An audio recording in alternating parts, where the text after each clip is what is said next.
I'd have to say Railroad Tycoon is probably one of my favorite games that I've worked on. And over the years, when I talk to fans, players, go to trade shows, conventions, they come up to me and they ask about the game. When are you going to do another Railroad Tycoon, etc. It appears to be one of their favorite games as well.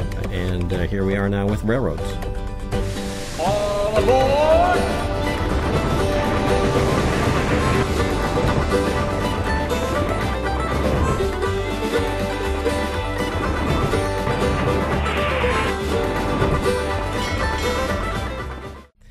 Just so happened a little while back I was over in Germany and I went to a really incredible place called Miniature Wonderland, where they have, I think, the world's greatest model railroad setup. It's just humongous. They've got a place where they have American trains, European trains. It's just an incredible place. And that again reminded me of how much fun model railroads could be. And I kind of started thinking about maybe it is time to readdress and come back to Railroad Tycoon. So I talked to the folks at Take-Two, our publisher, and they were really excited about the idea. So I went into my office and closed the door and started to put together a little prototype, this time in 3D with all sorts of cool graphics of what a railroad game might look like for the 21st century. And it just was a whole lot of fun to play.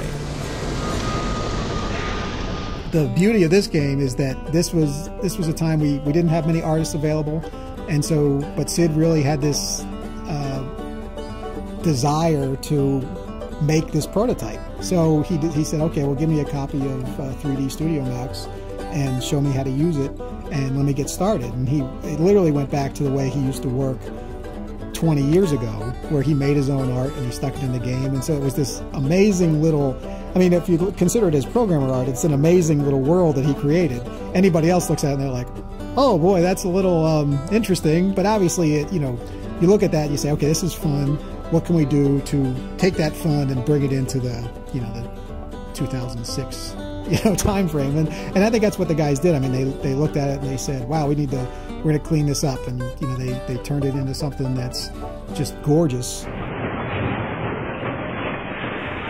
I think Civ 4 picked up on the Pirates' colorful, vibrant world and kind of took it another step forward. With those past two titles, since we've gone 3D and we've got more power graphics-wise than we ever had before, Civ was dealing with a lot of the same things that we deal with in Railroads. There's a lot of stuff on screen.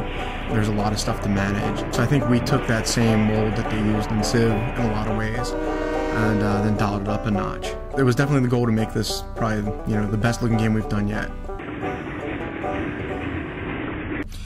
Well, one of the great things about Railroads, which is true of all of Sid's games, is that the theme is a universal, endearing theme.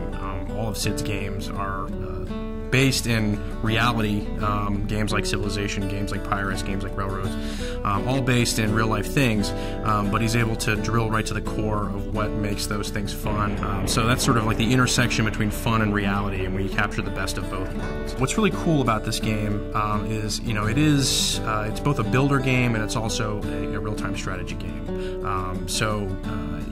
You get to play the game when you start off just sort of building your own railroad empire and minding your own business, but it's pretty quick that you run into opposition from other players.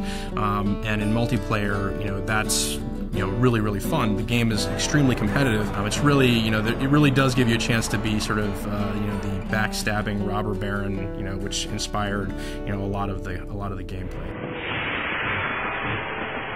When we started thinking about Railroads, we really needed to come up with the right approach for the game. With a game like Civilization, for example, we use a turn-based approach, which lets the player think through their strategy, allows us to create some very deep and interesting problems for the player to deal with, and puts them in the role of king in a game that lasts for thousands of years. In Railroads, it's a slightly different situation. You want it visually exciting. We want animation to be happening. We want trains to be moving. We want switches to be switching and signals to be signaling, and a lot of cool stuff happening on the screen. To bring that to life, we felt that real-time was the right approach. Real-time creates a really dynamic play experience, as you always have another decision to make, just one more train, just one more cargo, and it really brings the world to life.